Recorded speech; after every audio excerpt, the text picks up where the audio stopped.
वंदे मातरम। युवा साथियों, विशेषकर ऐसे युवा साथी जो बीएसटीसी का एग्जाम देने के बाद में जिन्होंने अपनी काउंसलिंग भी करवा ली है और उसके बाद जो फीस भरने के बाद में इंतजार कर रहे हैं कि अपवर्ड मूवमेंट का ऑप्शन कब आएगा या आगे का क्या प्रोसेस रहेगा, तो उनके लिए एक महत्वपूर्ण अपडेट है। जैसे कि आप देख पा रहे हैं, पंजीयक बीकानेर की तरफ जो वेबसाइट है जिसपे बीएसटीसी से संबंधित जो भी फॉर्म वगैरह या और काम हुआ है, उसमें एक विज्ञापन जारी किया गया। विज्ञापन संख्या 8/2023 दिनांक 28/12/2023, यानी आज ही ये विज्ञप्ति जारी की गई है। अब विज्ञप्ति क्या है तो मैं आपको बता दूंगा। यहाँ से ये आप देखेंगे तो राजस्थान सरकार प्रारंभिक शिक्षा कार्यालय समन्वयक प्री डीएलएड परीक्षा और पंजीयक शिक्षा विभाग की परीक्षाएं राजस्थान बीकानेर की तरफ से 28/12/2023 को ये विज्ञापन जारी किया गया। और जिसमें सबसे महत्वपूर्ण अपडेट है कि जो काउंसलिंग का प्रोसेस है उसको एक्सटेंड किया गया, यानी आगे बढ़ाया गया। प्री डीएलएड 2023 के परिणाम के उपरांत प्रवेश हेतु दिनांक 16/12 से अधिकृत वेबसाइट जो पंजीयक PreDLED.in है, इस पर जारी ऑनलाइन काउंसलिंग प्रक्रिया संपन्न होने के बाद ऑनलाइन संस्था या संस्थान रिपोर्टिंग का चरणवार कार्यक्रम जारी किया गया था।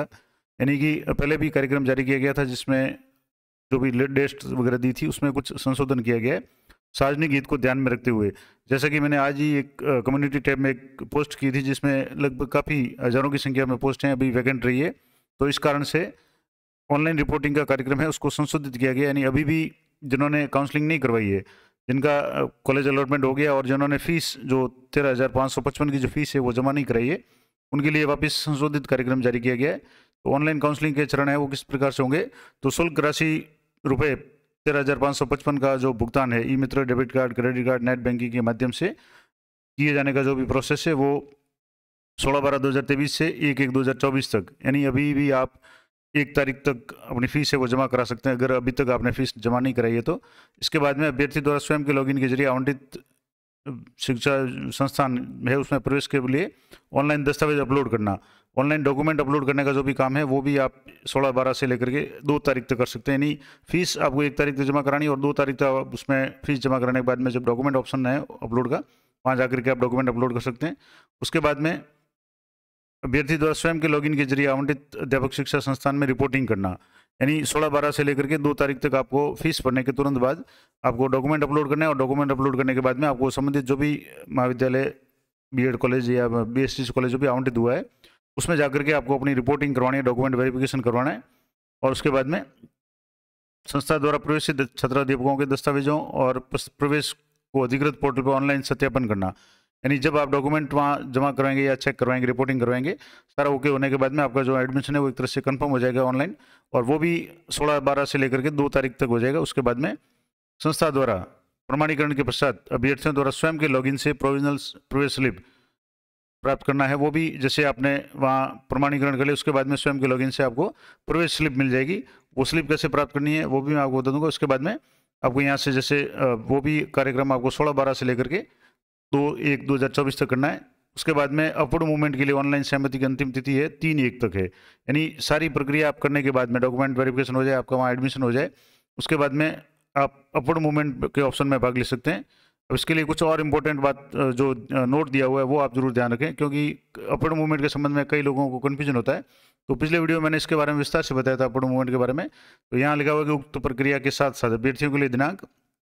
29/12 से दिनांक 3/1 तक अपवर्ड मूवमेंट की प्रक्रिया प्रारंभ की जा रही है। यानी आज जैसे 28 तारीख है तो आज नहीं होकर के कल से ये अपवर्ड मूवमेंट की प्रक्रिया है वो शुरू हो जाएगी। अब आपको अपवर्ड मूवमेंट किस तरीके से करना है उसका पूरा प्रोसेस में आपको कल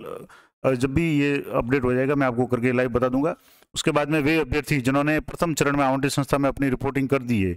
केवल वे ही अपने अपवर्ड मूवमेंट की प्रक्रिया में भाग ले सकेंगे। यानी अपवर्ड मूवमेंट आप तभी कर पाएंगे जब आपने 13,555 की फीस भर ली, कॉलेज में जाकर के आपने अपना डॉक्यूमेंट वेरिफिकेशन कर लिया और वहाँ से आपका जो एडमिशन है वो कंफर्म हो गया, उसके बाद ही आपको ये अपवर्ड मूवमेंट में भाग लेने का अवसर मिलेगा। और इस हेतु अधिकृत वेबसाइट जो भी है उस पर अपवर्ड मूवमेंट के लिए ऑनलाइन सहमति प्रदान करनी होगी। इसके बाद में और एक दूसरा जो इम्पोर्टेंट पॉइंट है कि जिन अभ्यर्थियों को प्रथम विकल्प संस्था आवंटित हुई है वे अपवर्ड मूवमेंट हेतु सहमति प्रदान नहीं कर सकते, क्योंकि प्रथम आवंटन में ही प्रथम जो विकल्प है वो आवंटित किया जा चुका है। तो इसको मैं थोड़ा सा आपको क्लियर कर दूं। हालांकि जो भी पुराने जिन्होंने पहले इस कई भाग लिया है उनको तो पता होगा, लेकिन जो भी नए स्टूडेंट्स है खास करके जो 12वीं करके इस पहली बार बीएसटीसी के एग्जाम दिया और उनका काउंसलिंग में नंबर आ गया है, उनको मैं बता दूं कि अपवर्ड मूवमेंट का मतलब होता है कि जैसे आपने जो भी चॉइस भरी थी, विकल्प भरे थे, जब आपने काउंसलिंग में जब आपका नंबर आया था तो प्रथम चरण में आपने जो भी चॉइस भरी थी उस चॉइस में आपने जैसे 1 2 3 4 लेकर के 10 तक जो भी कॉलेज भरे थे, उसमें से अभी मान लो आपको 5 नंबर का कॉलेज है आवंटित हुआ है। आप चाहते हैं कि 1 से 4 तक के कॉलेज में अगर आपका एडमिशन हो जाए तो अच्छा रहेगा। तो आप अगर अभी आपको 5 नंबर का जो आपकी चॉइस थी वो कॉलेज आवंटन हुआ है तो आप ओपन मूवमेंट भाग ले सकते हैं। अगर 1 से 4 तक के जो भी कॉलेज आपने सेलेक्ट किए थे उनमें अगर कोई भी पोस्ट वैकेंट होगी तो आपका नंबर है वो अपर मूवमेंट में आ जाएगा। और अपर मूवमेंट में आने के बाद अगर आपको दूसरे नंबर का, तीसरे नंबर का कोई भी कॉलेज अलॉट हो जाता है तो फिर आपको उसको वहाँ अनिवार्य रूप से ज्वाइन करना पड़ेगा, क्योंकि जो वर्तमान में आपको 5वें नंबर का कॉलेज मिला है वहाँ से आपका वो एडमिशन एक तरह से कैंसिल हो जाएगा। तो अपर मूवमेंट आप सोच समझ के करें। दूसरा, अगर मान लो किसी अभ्यर्थी ने जो चॉइस भरी थी उसमें पहले नंबर की चॉइस कोई भरी थी और वही आपको मिल गई और वहीं आपने अपने डॉक्यूमेंट जमा करा करके एडमिशन कंफर्म करवा लिया है, तब आपको अपॉइंट मूवमेंट नहीं कर सकते, क्योंकि अपॉइंट मूवमेंट का मतलब हो गया कि जो आपने चॉइस भरी थी उससे ऊपर का कॉलेज में आप जाना चाहते हैं। जब आपको पहली चॉइस ही मिल गई तो उसके बाद में अपॉइंट मूवमेंट का कोई ऑप्शन या उसका कोई औचित्य ही नहीं रह जाता। तो अपॉइंट मूवमेंट उन्हीं स्टूडेंट्स को आपको अप्लाई करना है जिनकी पहली चॉइस के अलावा कोई दूसरी, तीसरी, चौथी, 5वीं से लेकर के 10वीं चॉइस कोई भी भरी है और उनको इच्छा है कि वो अपने चॉइस है जो जैसे 10 नंबर की चॉइस मिली है तो 1 से 9 तक की चॉइस में अगर उनको कहीं जगह मिल जाती है और वो जाना चाहते हैं तो आप अपॉइंट मूवमेंट में जरूर भाग लें। तो ये कुछ महत्वपूर्ण जानकारी थी। पहली बात तो कि अभी जिन्होंने ऑनलाइन जो प्रवेश स्लिप है वो भी आप प्राप्त कर सकते हैं। आपने 13,555 की जो भी फीस है वो जमा करा दी, उसके बाद में आप कॉलेज में कंफर्मेशन करवाने के बाद में करा सकते हैं। और सबसे इंपॉर्टेंट बात कि कल 29 तारीख से अपवर्ड मूवमेंट का ऑप्शन शुरू हो जाएगा, तो मैं आपको एक स्टूडेंट का लाइव अपवर्ड मूवमेंट का ऑप्शन आपको करके बता दूंगा। उस स्टूडेंट को अभी जैसे 5वीं या 6ठी चॉइस मिली है और उसकी इच्छा है कि उसको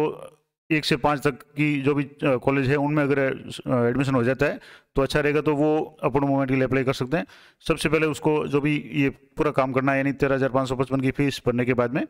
डॉक्यूमेंट अपलोड करना है, उसके बाद में विद्यालय में जाकर के रिपोर्टिंग करनी है, उसके बाद में वहाँ से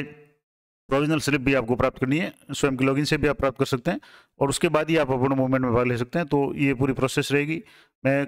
कल ही आपको जब भी ये प्रोसेस शुरू हो जाएगा अपवर्ड मूवमेंट का जो भी ऑप्शन है वो आपको लाइव करके बता दूंगा। तो इसी तरह की अपडेटेड जानकारी के लिए चैनल पर बने रहें।